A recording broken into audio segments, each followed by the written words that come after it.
Shalom, selamat hari Minggu. Kita bertemu kembali dalam IHMPT via online. Apa kabar persekutuan Truna? Semua kita tetap sukacita dan penuh semangat. Hari ini kita akan beribadah. Untuk itu mari kita semua berdiri, mari kita menyanyikan lagu Mars Truna.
Teman-teman, kita akan memulai ibadah kita. Mari kita siapkan hati dan pikiran kita untuk beribadah. Mari kita menyanyi dari Gita Bakti 12.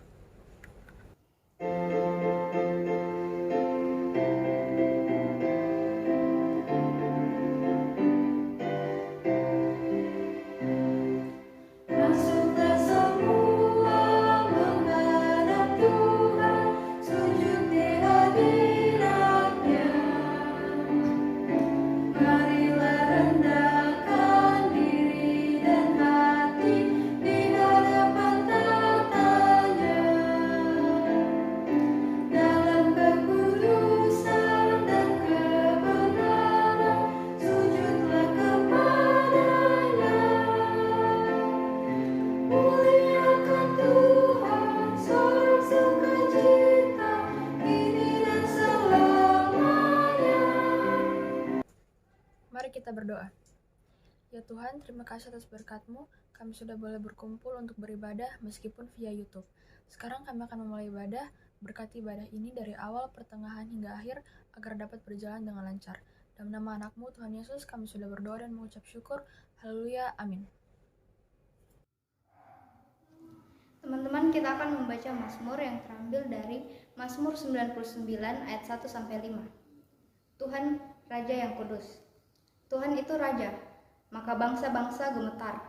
Ia duduk di atas keruk-keruk, maka bumi goyang. Tuhan itu maha besar di Sion, dan ia tinggi mengatasi segala bangsa. Biarlah mereka menyanyikan syukur bagi nama-Mu yang besar dan dahsyat.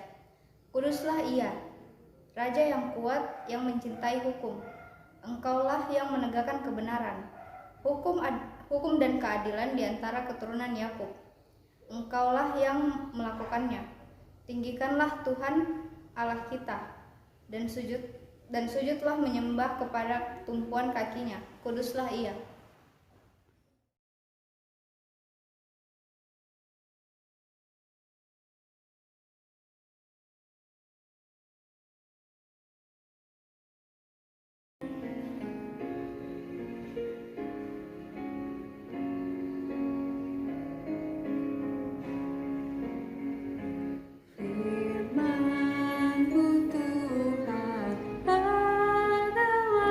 Kebun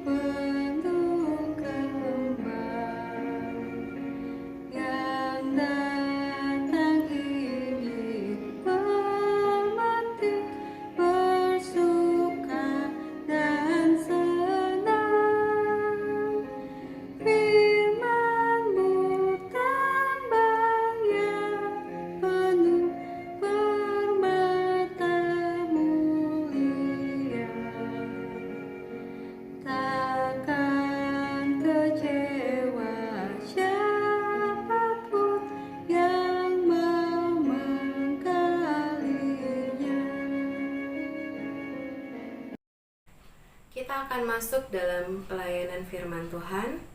Mari mohon bimbingan Roh Kudus. Mari kita berdoa. Allah Bapa Tuhan yang Maha Baik, terima kasih kami boleh beribadah hari Minggu Persekutuan Teruna pada hari ini. Sekarang kami mau membaca dan belajar dari firman-Mu.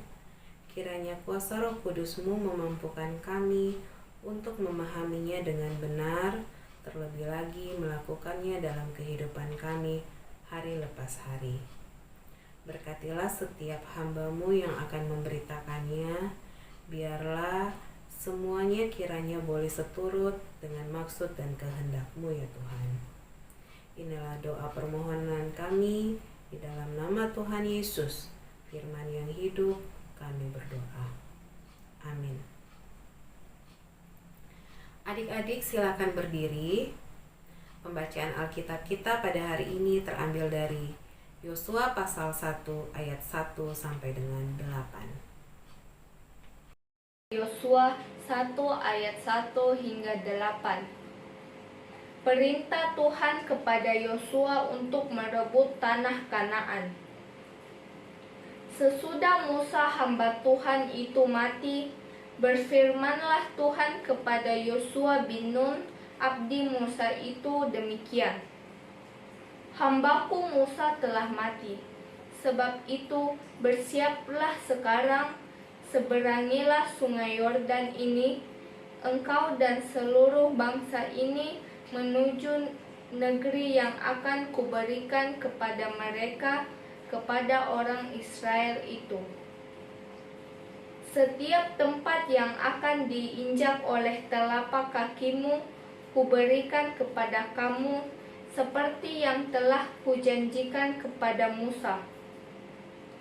Dari padang gurun dan gunung Libanon yang sebelah sana itu sampai ke sungai besar, yakni sungai Efrat, seluruh tanah orang Het, sampai ke laut besar di sebelah matahari terbenam, semuanya itu akan menjadi daerahmu. Seorang pun tidak akan dapat bertahan menghadapi engkau seumur hidupmu. Seperti aku menyertai Musa, demikianlah aku akan menyertai engkau. Aku tidak akan membiarkan engkau dan tidak akan meninggalkan engkau. Kuatkan dan teguhkanlah hatimu, sebab engkaulah yang akan memimpin bangsa ini memiliki negeri yang kujanjikan dengan bersumpah kepada nenek moyang mereka untuk diberikan kepada mereka. Hanya kuatkan dan teguhkanlah hatimu dengan sungguh-sungguh, bertindaklah hati-hati sesuai dengan seluruh hukum yang telah diperintahkan kepadamu oleh hambaku Musa. Janganlah menyimpang ke kanan atau ke kiri, supaya engkau beruntung kemanapun engkau pergi.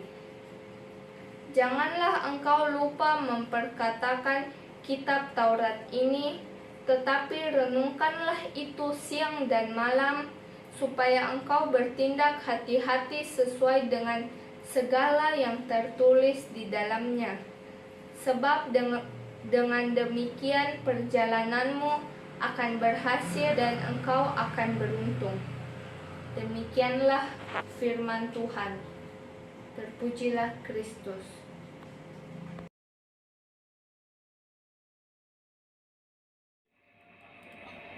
Adik-adik, kitab Yosua berbicara tentang kelanjutan sejarah Pentateuk. Kitab Yosua mencatat peristiwa Israel menyeberangi sungai Yordan untuk masuk ke Kanaan setelah wafatnya Musa. Dan juga tentang penaklukan dan menetapnya ke-12 suku Israel di Kanaan di bawah pimpinan Yosua. Yosua lahir di Mesir dan berasal dari suku Efraim.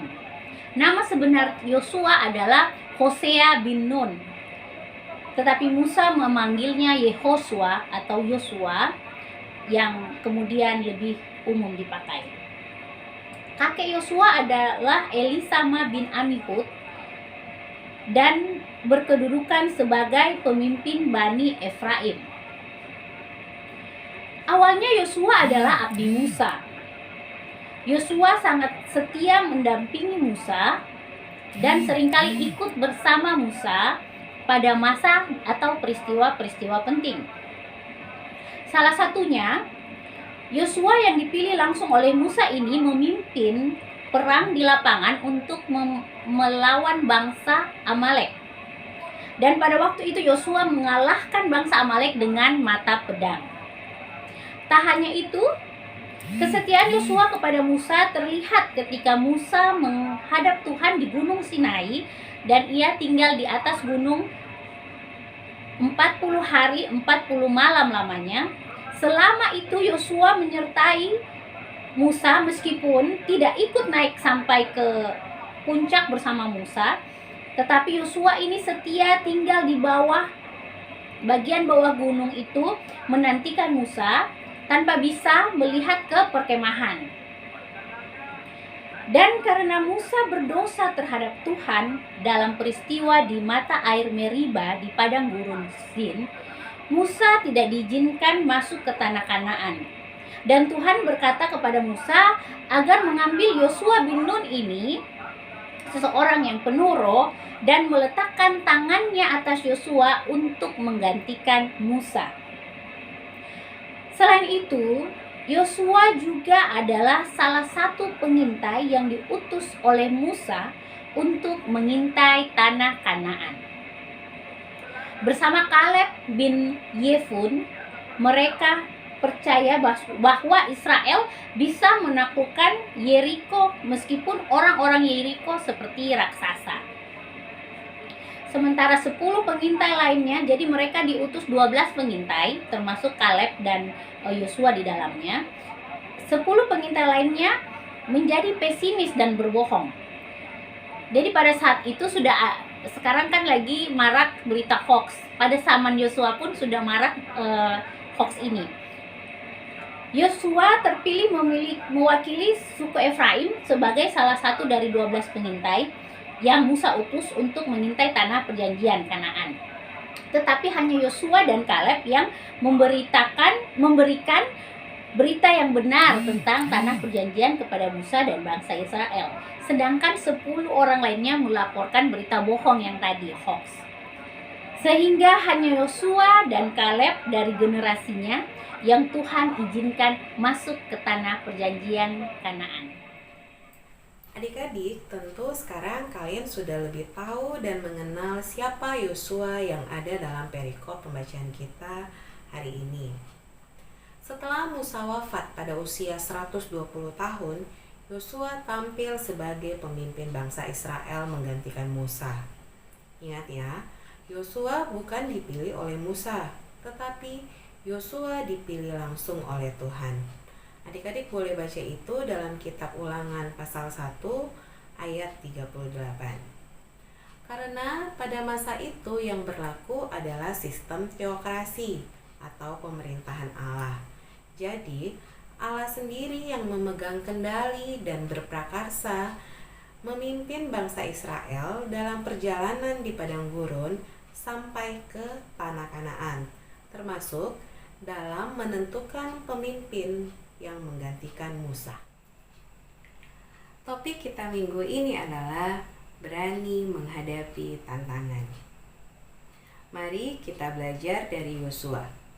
Kita lihat kembali perikop pembacaan kita. Pada ayat yang pertama dan kedua, di situ disebutkan perintah Tuhan untuk Yosua. Pertama, Yosua harus memimpin bangsa Israel menyeberangi sungai Yordan. Kedua, mengalahkan bangsa-bangsa Kanaan. Dan yang ketiga, memiliki tanah Kanaan. Perintah-perintah ini tentu bukan hal yang mudah bagi Yosua. Ini akan menjadi tantangan bagi Yosua.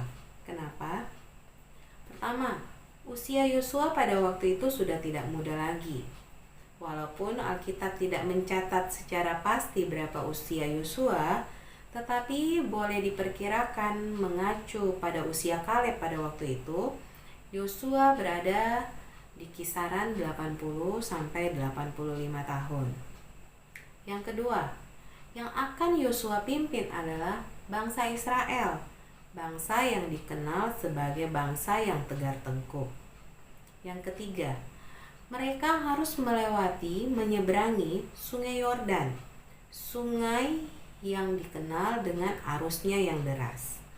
Kalau kita baca di pasal yang ketiga, di situ diceritakan pada waktu itu arus Yordan sedang deras-derasnya.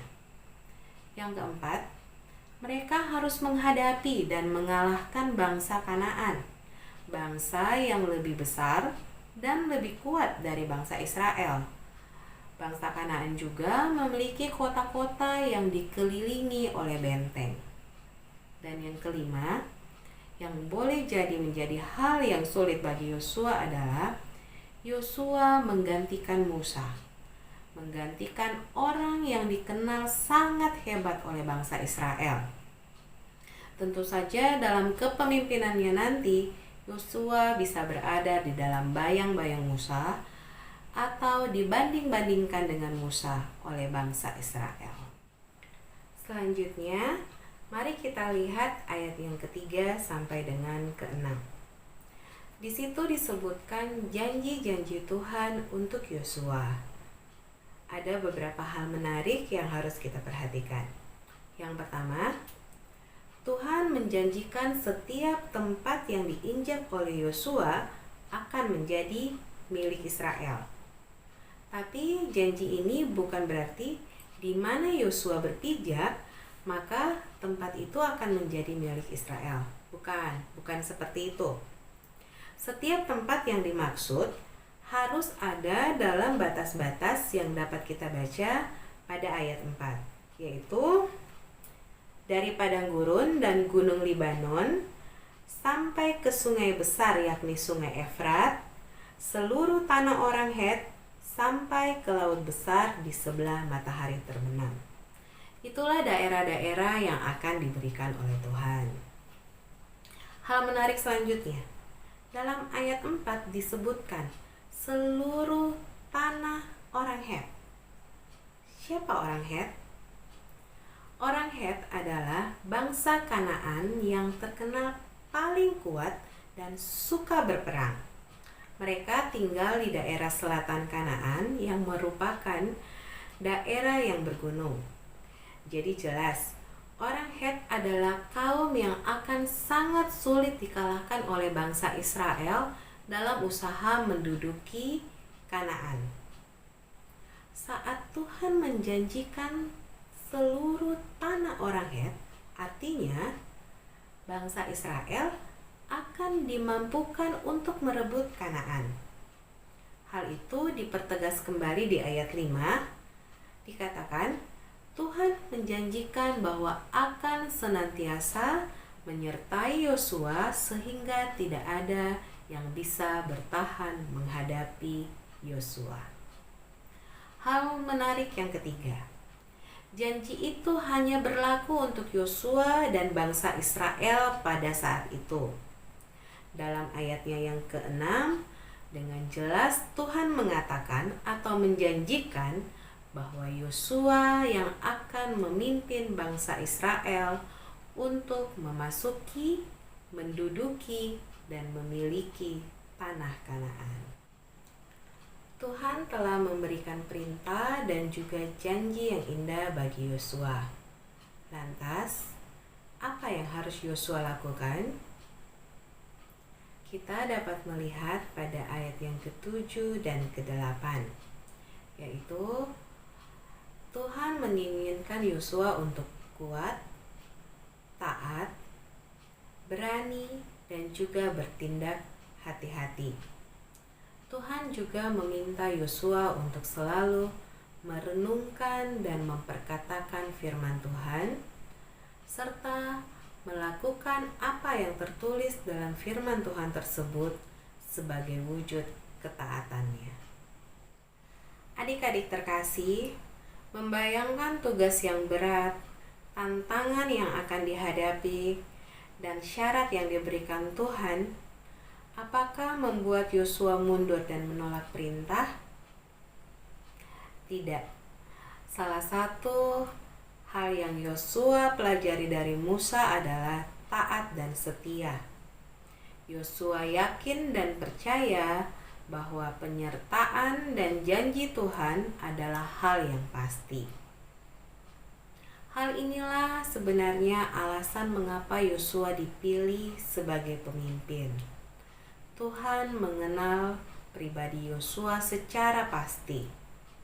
Tuhan mengetahui setiap pengalaman hidup yang Yosua alami sejak di Mesir sampai pada saat itu. Setiap keterlibatan Yosua dalam tugas-tugas di masa kepemimpinan Musa telah membentuk pribadi Yosua. Yosua telah berhasil melakukan perintah Tuhan. Ia berhasil menghadapi setiap tantangan yang ada dalam tugas memimpin bangsa Israel untuk masuk, merebut, dan menduduki Kanaan. Bagaimana dengan Teruna? Berani menghadapi tantangan? Nah, adik-adik Teruna sekalian, adakah di antara kita yang tidak pernah mendapatkan sebuah perintah? Saya yakin kita semua pasti pernah mendapatkan perintah dan mungkin bahkan selalu mendapatkan perintah. Baik itu perintah dari orang tua kita, dari orang dewasa yang lain, seperti guru kita, saudara-saudara kita, bahkan oma opa kita, om tante kita, dan bahkan tanpa kita sadari sebenarnya Tuhan pun memberikan perintah kepada kita. Salah satunya itu perintah untuk menghormati orang tua dan mengasihi sesama kita. Sama halnya seperti Yosua dalam pembacaan kita kali ini, Yosua pun mendapatkan sebuah perintah untuk menjadi pemimpin bangsa Israel. Kita pun sama seperti Yosua. Kita pun dapat menjadi seorang pemimpin. Tuhan pun mempercayakan kepada kita untuk menjadi seorang pemimpin. Hal kecil, ya pemimpin untuk diri sendiri. Dan mungkin ada juga di antara kita yang sudah diberi kepercayaan untuk memimpin orang lain, teman kita mungkin. Nah, adik-adik Teruna, peran kita ini pun yang sebagai anak, sebagai murid atau siswa, sebagai Teruna, kita mendapatkan perintah-perintah dalam setiap peran-peran kita. Contoh, kita sebagai anak, orang tua memerintahkan kita untuk belajar. Mungkin ada yang disuruh cuci piring atau membersihkan rumah, bahkan mungkin menjaga adiknya. Itu sebuah perintah dan tanggung jawab. Contoh lain, peran kita sebagai seorang siswa. Kita mendapat perintah dari guru kita untuk mengerjakan tugas, menyelesaikan tugas, dan mungkin bahkan memimpin teman-teman kita sebagai ketua kelas. Dan peran kita sebagai Teruna, para pelayan pun memberikan perintah ataupun tanggung jawab kepada kita untuk ikut terlibat dalam sebuah pelayanan. Pasti kita semua pernah diberikan perintah oleh para pelayan kita untuk memimpin pujian atau bernyanyi, dan mungkin ada yang disuruh berdoa. Itulah perintah atau tanggung jawab yang diberikan. Apalagi di masa pandemi ini, adik-adik, para pelayan sangat membutuhkan kalian untuk mau ikut terlibat aktif dalam pelayanan. Adapun kita sebagai Teruna, kadangkala ketika kita mau diberikan tanggung jawab untuk melayani, aduh kak, saya malu, saya tidak tahu menyanyi, saya tidak tahu berbicara, dan mungkin banyak alasan-alasan yang lain. Itulah tantangannya, adik-adik.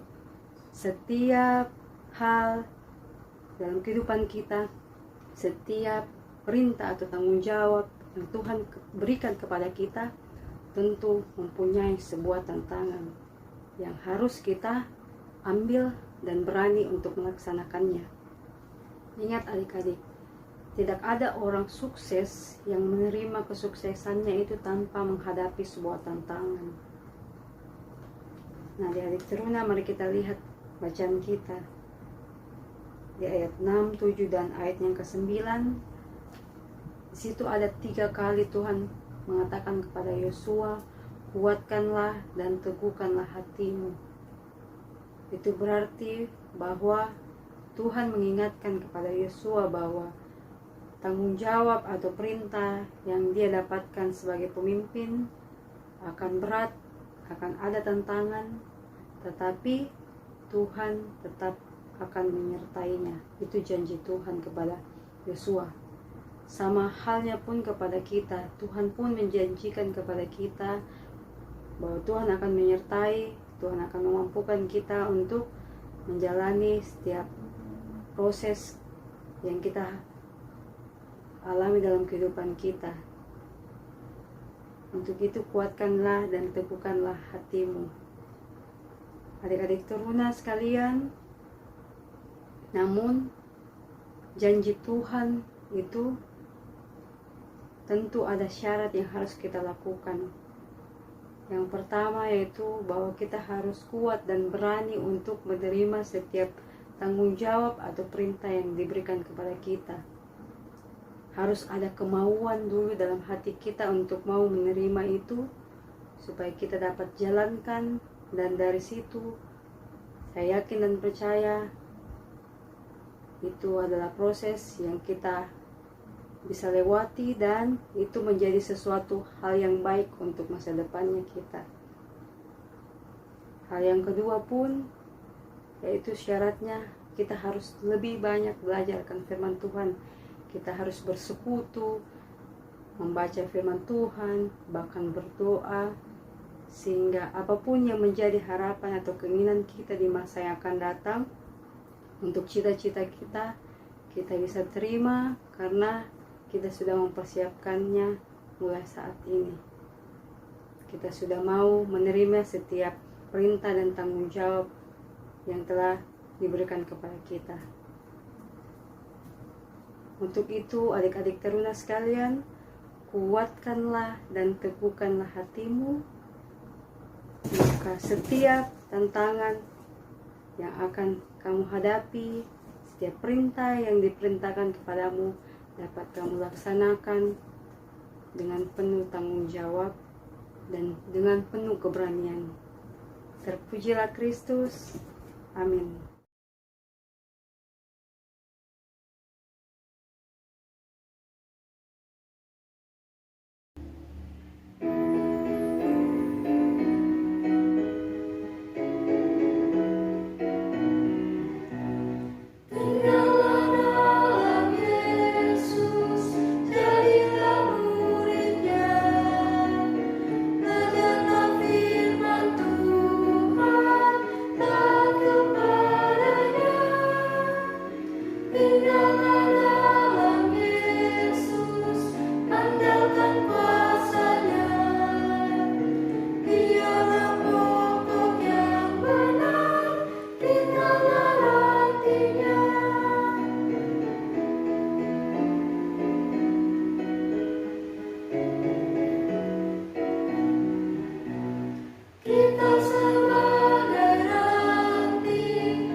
Rekan-rekan pelayan dan adik-adik teruna, mari kita siapkan hati kita, pikiran kita untuk masuk dalam doa syafaat.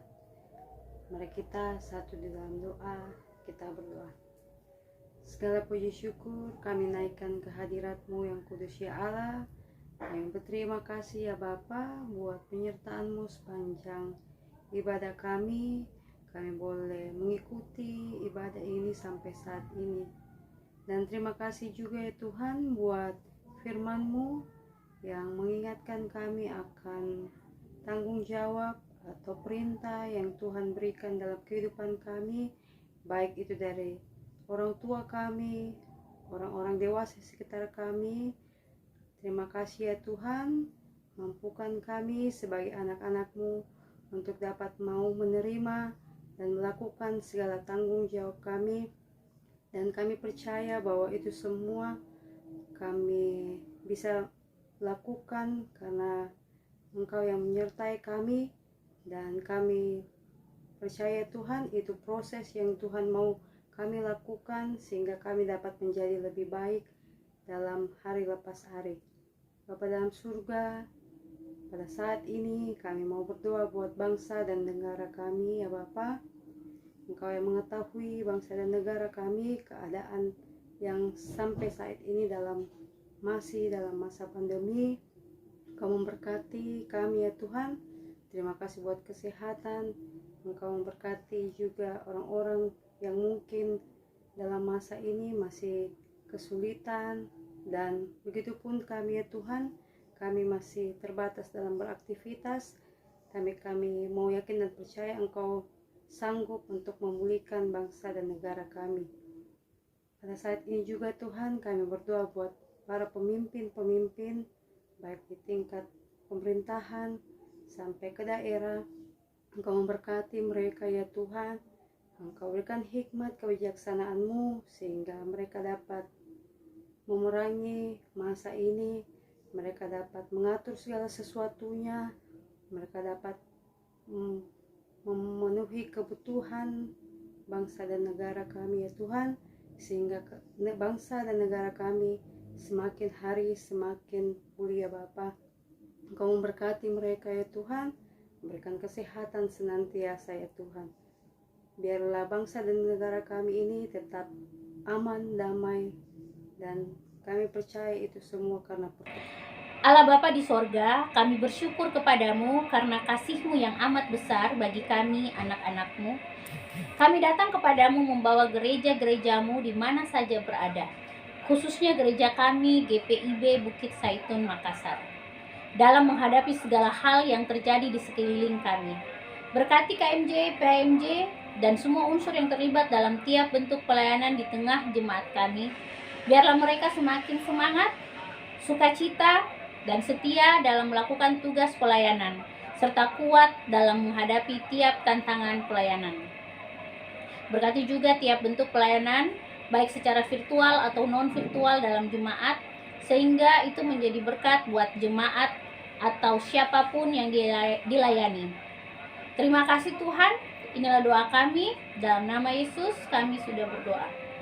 Allah Bapa Tuhan yang Maha Baik, kami mau berdoa untuk para teruna. Kiranya Tuhan senantiasa menyertai melindungi mereka dalam setiap aktivitas kehidupan mereka sehari-hari. Kami berdoa untuk teruna dan pelayan yang saat ini sedang sakit. Tuhan, tolong pulihkanlah mereka. Berkati setiap makanan, minuman, obat-obatan yang mereka konsumsi, dan juga perlakuan medis yang mereka terima. Biarlah lewat semua itu, jamahan Tuhan yang membawa kesembuhan boleh mereka rasakan. Kami juga mau berdoa untuk orang-orang tua kami.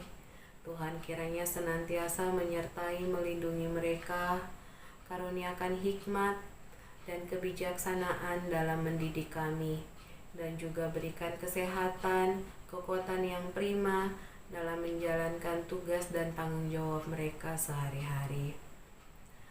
Allah Bapa Tuhan yang Maha Baik, inilah doa permohonan kami. Ampunkan salah dan dosa yang telah kami perbuat.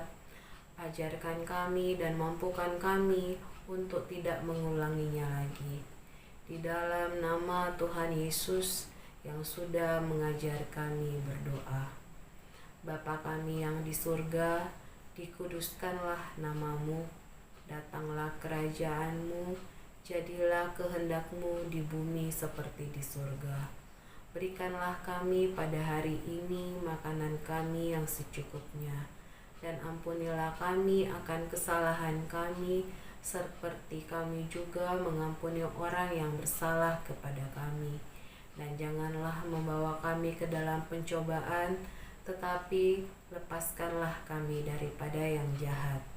Karena Engkaulah yang punya kerajaan dan kuasa dan kemuliaan sampai selama-lamanya. Amin. Tiba saatnya kita akan memberikan persembahan.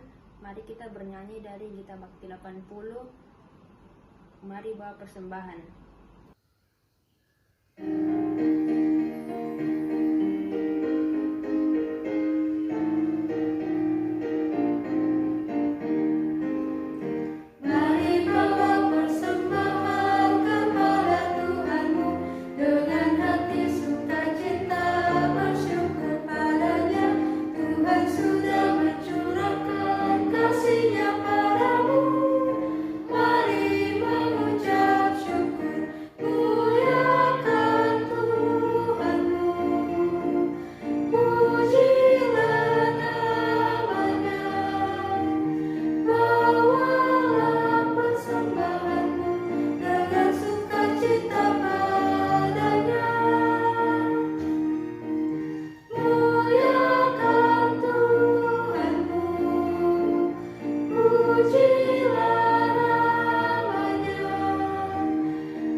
Mari kita berdoa. Ya Bapa yang Maha Baik, kami telah memberikan persembahan. Berkati dan kuduskanlah persembahan kami ini agar bisa berguna bagi pekerjaan pelayanan kasih-Mu. Di dalam nama Tuhan Yesus kami berdoa. Amin.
Adik-adik, kiranya kebenaran firman Tuhan senantiasa ada dalam hati dan pikiran kita.